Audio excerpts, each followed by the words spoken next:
So let's talk about market. Uh, everybody see the news today about the clampdown overseas, probably, right? So in fact, I got a call. Gosh, who was it? Obviously, there's people in my life, if you can imagine, that don't do crypto, so to speak. So when I get a call from one of them and they're like, "Hey, I'm watching the news and I see something about there being a big sell-off in Ethereum," I kind of go, "Huh? If the news is picking it up and this person's calling me, what's going on?" So clearly, this is. I heard someone say to me that there every year there are, call it, 5 big market events that either crush a token or crush a market or raise a market.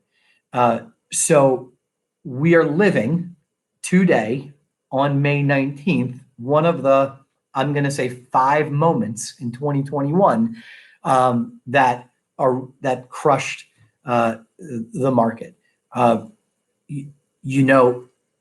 We know firsthand in the e-residual community how bad news can be generated, right? Like, people can say anything. Like, these are open channels and these are open forums, and people can make any kind of unqualified remarks they want and try to get a snowball going in order to drive the prices down, to then take advantage, without regard for the collateral damage that happens.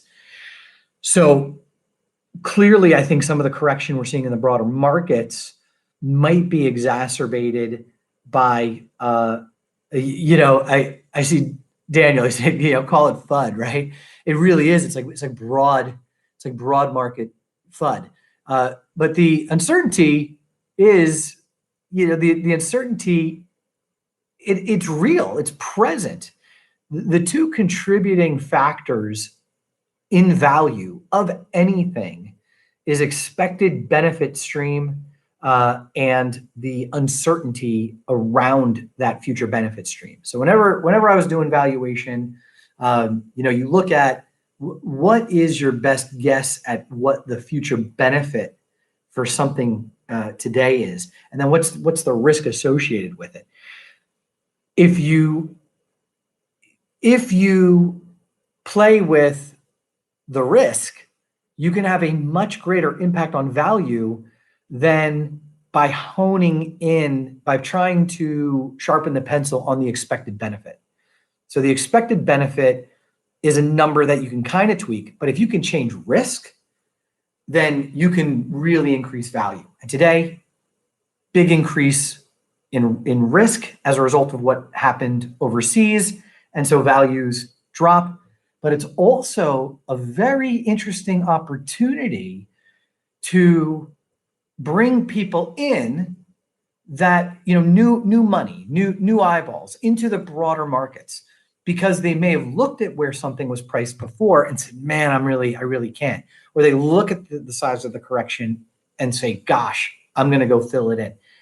The other thing too is you get a sense in this marketplace of money initially coming in to popular cryptocurrencies, the Bitcoins, the Ethereums. And as that money comes in, the buy pressure raises those values. And once those values get to a certain height, the ability to 2, 3, 5, 10x your money becomes more of a challenge. Like, going from $1 to $5 is a lot different than going from, say, $5 to $25. And so in these corrections, in these, which are really sell-offs, when the sell-offs are happening by people that are already enamored with crypto, they got to put their money somewhere, right? The money they make from the sell-off has to come back in. And the question is do they come right back into the safe currency that they participated in, or do they use it as an opportunity to redistribute among lesser popular tokens or alternative assets? And I think we're going to see that cycle for some time as adoption comes in.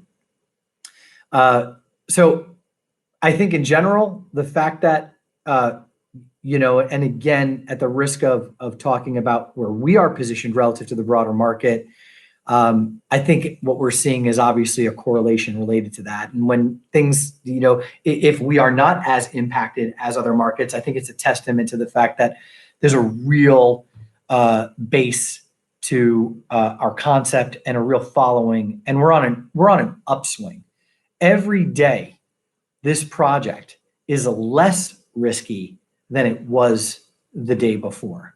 And the reason I can say that unequivocally in front of all these folks live, and I'm sure it'll be recorded and rebroadcast, the reason why we're less risky today than yesterday is because we have bodies in the seats internally in each of the channels we need to be successful, in finance, in human resources, in technology.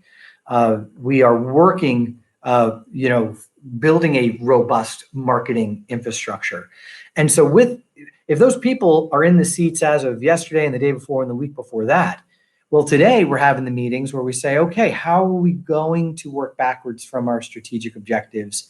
And what is everybody doing? How are they spending their next hour so that that hour spend is on an activity, a tactic, or a procedure which directly ties to our strategy, which we know that our strategy, when achieved, is really going to elevate us to stratospheric heights.